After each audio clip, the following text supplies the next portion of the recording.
On a vu précédemment que le 13 septembre 1993, à Washington, l'OLP et Israël ont signé un accord qui prévoyait une autonomie de la Palestine qui obtient le contrôle de la Cisjordanie et de la bande de Gaza et à la tête de laquelle Yasser Arafat va être élu en 1996. Après les accords d'Oslo, on a vu qu'une tragédie va se passer le 4 novembre 1995. Il s'agit de la mort de Yitzhak Rabin, qui était le premier ministre de l'État d'Israël.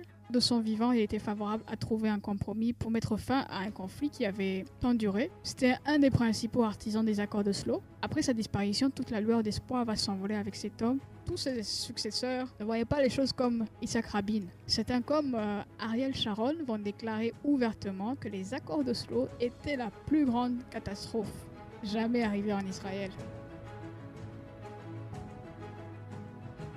Côté palestinien, le processus de paix avait également de sérieux adversaires car depuis un moment, des mouvements religieux extrémistes refusaient la négociation avec Israël. Le plus important d'entre eux, c'était le Hamas. Le Hamas, c'est un parti politique palestinien composé d'une branche politique et une branche militaire. Ses origines remontent au premier jour de l'intifada. Je vous rappelle qu'on avait vu ça en 1987. Un des principaux objectifs du Hamas, c'est la création d'un État palestinien.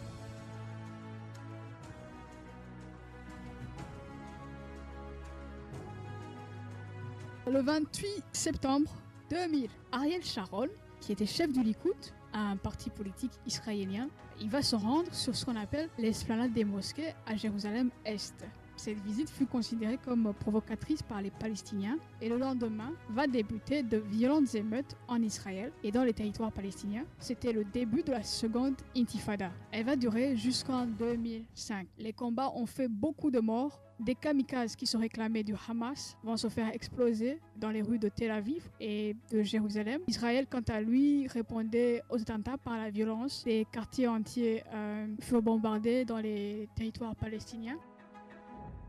En 2001, Ariel Sharon va être élu Premier ministre d'Israël. Il va rompre tout contact avec Yasser Arafat. Ce dernier va être confiné dans son quartier général de Ramallah par l'armée israélienne.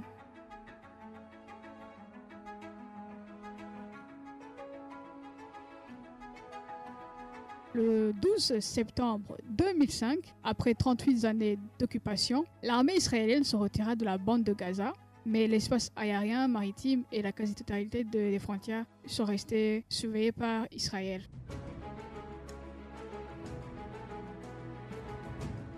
Le 25 janvier 2006, après des élections législatives dans les territoires palestiniens, le Hamas va sortir victorieux de ces élections. Ils sont suivis des combats fracticides entre le Hamas et le Fatah. Le Fatah, c'est le parti politique de Yasser Arafat, qui était le président de l'autorité palestinienne. Il fait partie des gens qui ont fondé ce parti politique.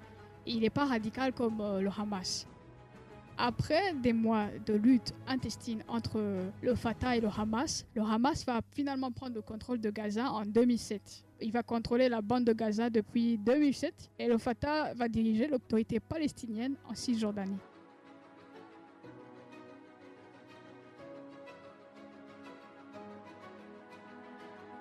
Après la prise de Gaza par le Hamas, la violence va se poursuivre et le 27 décembre 2008, l'armée israélienne attaqua la bande de Gaza. Le but c'était de faire cesser des tirs de roquettes tirés depuis Gaza vers les villes israéliennes. Mais Israël espérait aussi détruire le mouvement de résistance, le Hamas, qui dirigeait la bande de Gaza. Après avoir fait de nombreuses destructions et plusieurs milliers de victimes, un cessez-le-feu va finalement entrer en vigueur le 18 janvier 2009.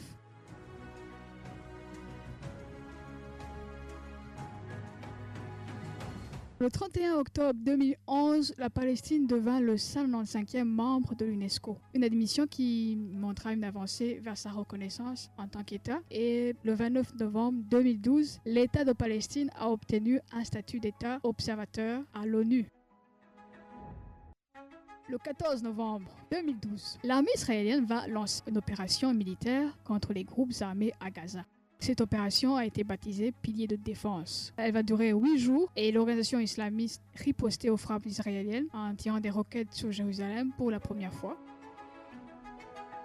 Au mois de juin 2014, 3 adolescents israéliens furent enlevés puis assassinés. Les autorités israéliennes vont rejeter la responsabilité sur le Hamas. Ce climat d'extrême tension conduit l'armée israélienne à déclencher le 8 juillet 2014 une nouvelle opération militaire sur Gaza appelée Bordure protectrice. Israël va mener des frappes aériennes et une opération terrestre pendant 7 semaines.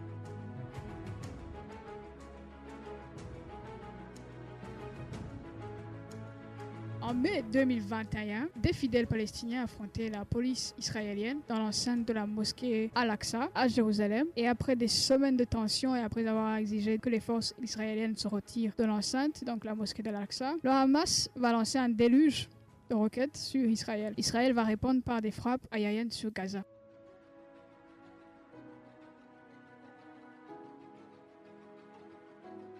Le 7 octobre 2023, des combattants du Hamas ont infiltré la frontière israélienne qui était lourdement fortifiée. Ils ont attaqué plusieurs endroits par voie aérienne, terrestre, même maritime. La réaction d'Israël a été immédiate avec une vaste campagne de bombardement sur la bande de Gaza. Cette guerre est toujours en cours et s'annonce comme l'une des plus meurtrières depuis 1947.